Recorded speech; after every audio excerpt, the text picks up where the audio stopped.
Welcome to today's episode, brought to you by the Women in Medicine Summit, a transformational CME conference happening September 13th to 14th at the Drake Hotel in Chicago. Engage in leadership programming, learn negotiation skills, receive on-site coaching and mentoring, and see who will win this year's I Stand With Her awards.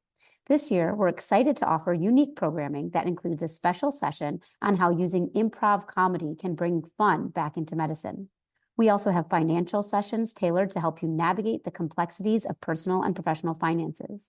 Discover ways to advance into leadership roles, combat burnout, and either reignite your love for your current role or find joy in a new career path.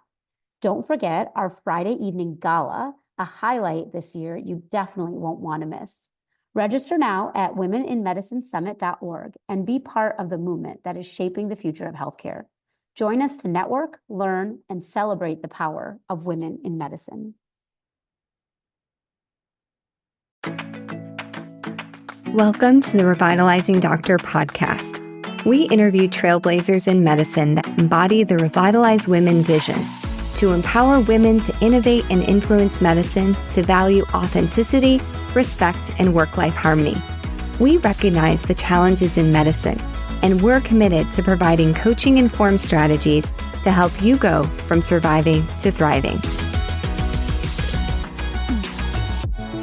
I am thrilled today to have my friend and colleague, Dr. Christina Shenvi, on the podcast. She received her bachelor's degree summa cum laude from Princeton University, her PhD from UC Berkeley, her MD from Yale University, and her executive MBA from UNC Kenan-Flagler Business School. She completed her residency in emergency medicine and fellowship in geriatric emergency medicine at UNC. She is a practicing emergency physician, educator, keynote speaker, and leader. Welcome, Christina. Thank you, Andrea. I'm so excited to be here to talk with you and also share some ideas with your listeners. I think your podcast and your mission are fantastic. Well, that means a lot coming from you. And I just want to share with the audience that I have the honor to really have amazing people on this podcast. And I really feel everyone we've had on are visionaries. But I feel a special kinship with you. And every time we interact, I just leave conversations with my mind opened in new ways. So I'm really excited to share you with our audience. So when I look at your bio, you're incredibly accomplished. You've trained at some of the highest prestige institutions in the world, and you've done many different things. Getting your MBA, you have a PhD. In a way, I find medicine an interesting choice for someone like you because you're very curious. You've done lots of different things. And with medicine, I find it personally very limiting in a way because we have to spend so much time to understand how the human body works. It's such a complicated thing. In some ways, I think it's probably as complicated or more complicated than the universe or the solar system. So tell me about your decision to go into medicine. Well, it's interesting, Andrea, because what often draws us in to start with isn't then what keeps us here as we're entering kind of mid-career. And so what drew me in, as with most people, was an interest in helping patients, making an impact on their lives, and also just an interest in science. I had always enjoyed biology and was a chemistry major, and then did, biochemistry PhD. And so loved the science of medicine, and then wanted to be able to have an impact on individual patients. Right. And I think that what you just said is very important for our listeners, because I do talk with a lot of physicians that are mid-career and maybe developing or going through some burnout. So you talked about what drew you into medicine. What keeps you in medicine? Because you have options. You probably have more options than the average physician, given all of the different educational degrees that you've pursued outside of medicine. Why are you still here? Well, sometimes I ask myself the same question. I won't lie. But I think starting out, it was more about how do you help individual patients and just figuring out the medicine. And now what interests me more is, yes, still helping those patients, but more than that, how do we create systems to help patients more in kind of a national landscape? How do we develop national programs that will move the needle to improve ERs or improve emergency care in general? And similarly, when you start out in education, you most of the time do it because you love those interactions teaching, either one-on-one or teaching in a classroom. And I still love that. I love teaching residents one-on-one on a shift. But now more of my time and what keeps me here is more systems-based questions around curriculum design. How do we set academic policy and support in order to help students succeed? Or how do we disseminate educational best practices across institutions? And questions about, for example, how do you set a vision and goals? And then how do you align your teaching, your pedagogy to it? How do you align your assessments to it? How do you then implement a new program? So what brings you in is more the one-on-one care or one-on-one teaching. And then for me, at least, what's evolved into my now mid-career interests is more around systems and processes. So when you go into a shift now, knowing that I think you and I are similar, that the shift itself, for the most part, to me is in some ways routine. Like there's not very often a case that really gets my intellectual juices going. What keeps you from being like negative? I think you've actually wrote an article on how to have a better shift. What mindset things are you doing? Because I find myself sometimes like, gosh, anybody could be working this shift besides me right now, but nobody could be doing the curriculum development or these other system-wide things. So sometimes I'm questioning, why am I here on this shift? So what's your approach to that problem, or how do you still be present when you go in for a shift? You know, it's a challenge. And especially I feel like for people who are working clinically full time, it becomes even more challenging. You mentioned burnout, and one of the symptoms of burnout is you like start to lose your connection to your mission or connection to what matters. For me, going into a shift, it's kind of like, here's 8 hours. I need to see the patients that I can in 8 hours, take care of people, make sure people get what they need. But I'm not necessarily changing care. There's no like care transformation that really takes place on shift. But I kind of compartmentalize it in a way where this is my clinical time. And then my systems-based time, or time where I think about how do I improve, for me, it's more the education sphere than the clinical operations sphere. But how do I improve education? Then that takes place on a different days, different times. So I kind of compartmentalize it in that way and still have the goal of showing up and doing my best on that shift, but that's not maybe the main focus of my career right now. Yeah, that makes a lot of sense to me. And I think for some of us that have that systems brain, or that systems brain has been opened or activated into this phase of our careers, you do have to learn to, in some ways, shut it off or shut it down or quiet it on shift. Because I found sometimes I'm annoyed on shift because I'll start to get wrapped up into a systems solution to what just needs to be a very practical, how do we move this patient through this interaction? There's only so much you can do on shift. And your shifts are a good opportunity to then find those problems, to say, what are the key issues? What are the bottlenecks? What are potential solutions that will really work for the people with boots on the ground? That makes a lot of sense. One of the ways our friendship and connection has grown over the years is the shared interest in coaching. Given your background, especially since I know you're extremely evidence-based, you're not going to do something that's too woo-woo. You're going to have evidence behind something that you're spending time on. Let's start with a very basic question. What is coaching? Coaching is fundamentally just one person talking with another person. And the goal is to gain clarity around your own thoughts, desires, plans, etc. And there's different types of coaching. Performance coaching is more thought of for people, say you're struggling or not performing as well, and you need performance coaching to kind of get you up to speed. Whereas general coaching, executive, leadership, life coaching, is more just around how do you become the best version of yourself? How do you live in a way that's really aligned with your values? How do you create more meaning or do more of what matters to you in your life? And so coaching uses a lot of different frameworks or processes, but one is of just reflective inquiry, where the coach is listening to the person speaking, understanding and reformulating, reflecting it back to them, and then asking key questions that helps the individual get more clarity. So it could help you get a new perspective or untangle your thoughts. Often coaching clients come in with kind of a tangle of thoughts. Like there's a lot of different threads. Maybe there's family. That's a big thread, or purpose in work, or burnout, or frustration, or seeking adventure, or whatever it is for them. There's all these threads that are kind of tangled up. And so you come in and first the question is just, what are all the threads? And then which one do we tug on first? And where do we help untangle this knot? And it's not something that will happen, after one session immediately, but it's pretty impressive how much clarity you can get, even in just a half hour or an hour session of coaching. So my hope is my personal branding around coaching is to be a thought partner to help catalyze growth and renewal in people's lives. And there is some evidence for coaching, and we're actually at a really great place in medicine where people are just starting to study and research coaching and its effect on performance or on burnout or things like that.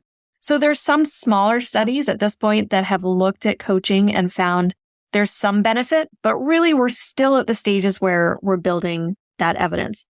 For me personally, coaching has been incredibly helpful over the last 4 or so years.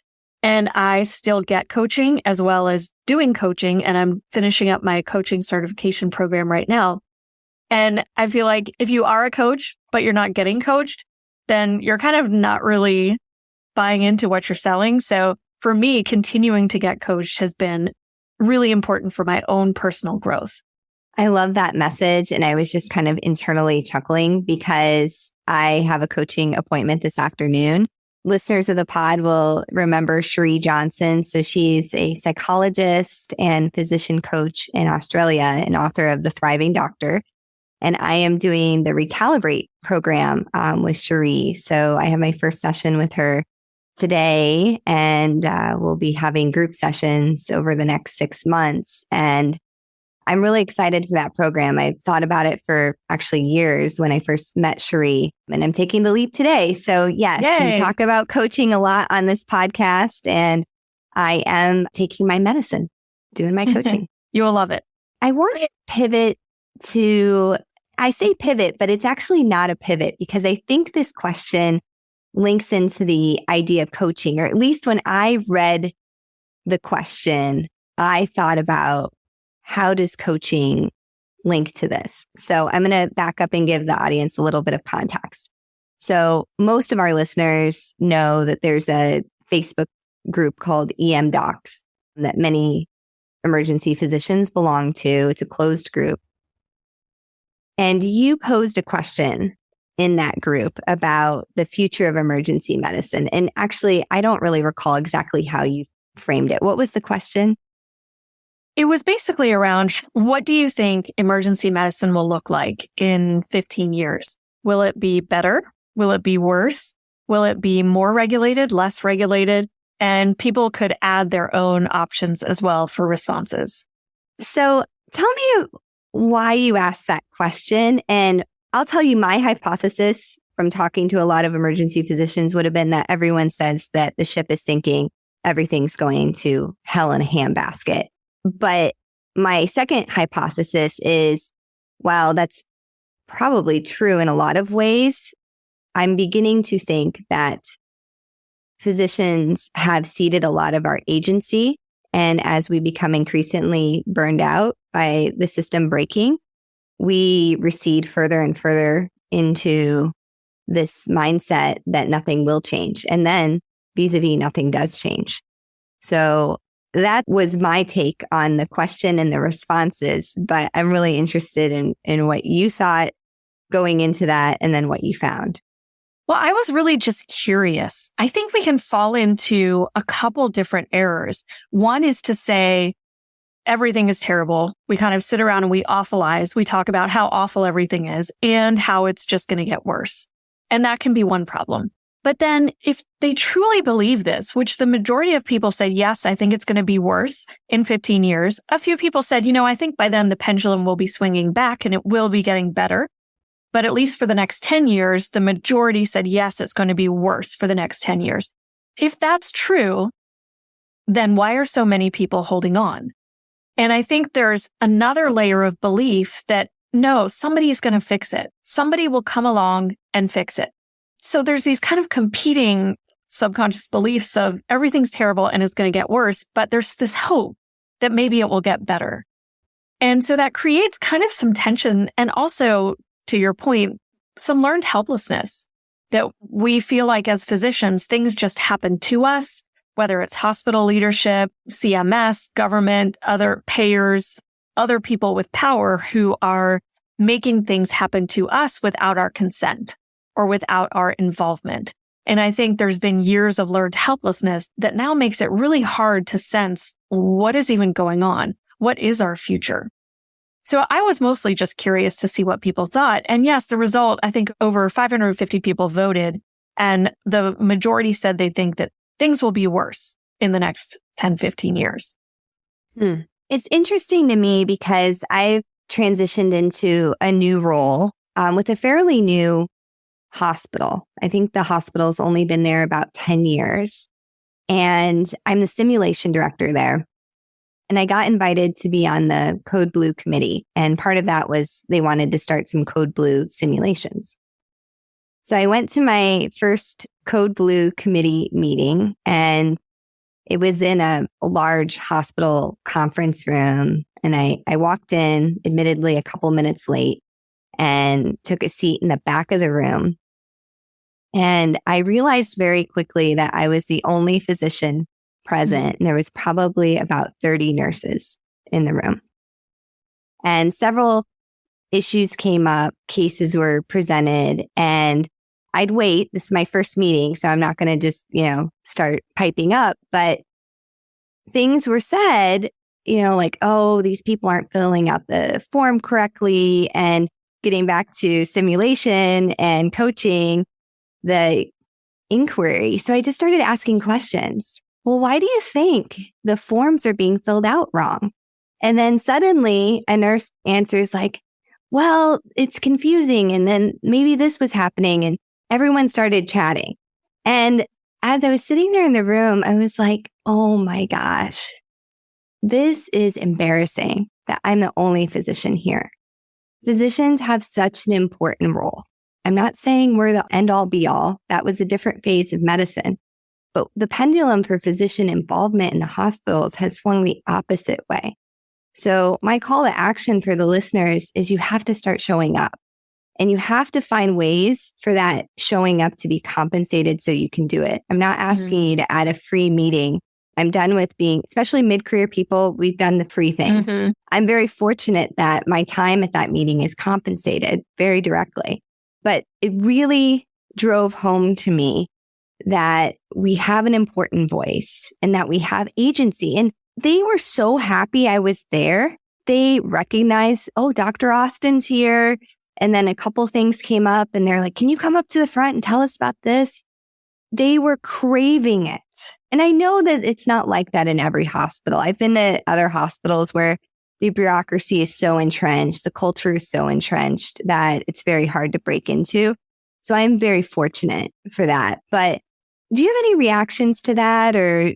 No, that really resonates. That a couple things you said. One is taking action in small ways, whether that's, one committee in your hospital where at least you can be the voice that says what you brought up is design thinking, which goes back to the user that says, well, what's the experience the user is having that makes it difficult for them to fill out these forms? Oh, well, it's because they have to go straight from this code to like something else. So they don't have time for paperwork, or they don't know how to access the forms, or the forms have to be printed and the printer doesn't work. Like getting down to what's going on in this user's space in that moment.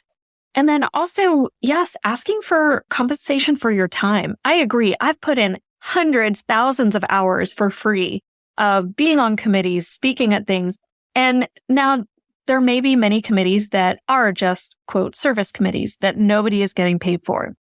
And so you need to decide, is this worth my time? Is this in line with my values? Will this committee help improve things in a way that I care about? So ideally being compensated for your time if possible. But if not, sometimes it's still worth it to do those things to feel like, okay, I'm having an impact. I'm making changes in my environment that will benefit me and other physicians or patients, nurses, etc. Absolutely. So I wanted to at least introduce our listeners, and I've brought this term up several times, but I really like the way that you framed it. All right, folks, we're going to leave it right there with part 1 of my interview with Dr. Christina Shenvi. Please join us next week for part 2. Thanks for listening to The Revitalizing Doctor, a project of Revitalize Women Physician Circle. Our mission is to connect women physicians and allies through innovative, value-based coaching methods that align trust, support, accountability, and skill development to ignite the courage and clarity necessary to take bold actions, create change, and thrive. If you're interested in working with us, check out our website at peoplealwayshcc.com/revitalize or email us at revitalizemmm.info@gmail.com. This podcast represents the views of our host and guest. It does not reflect the views of any institution we work for or with.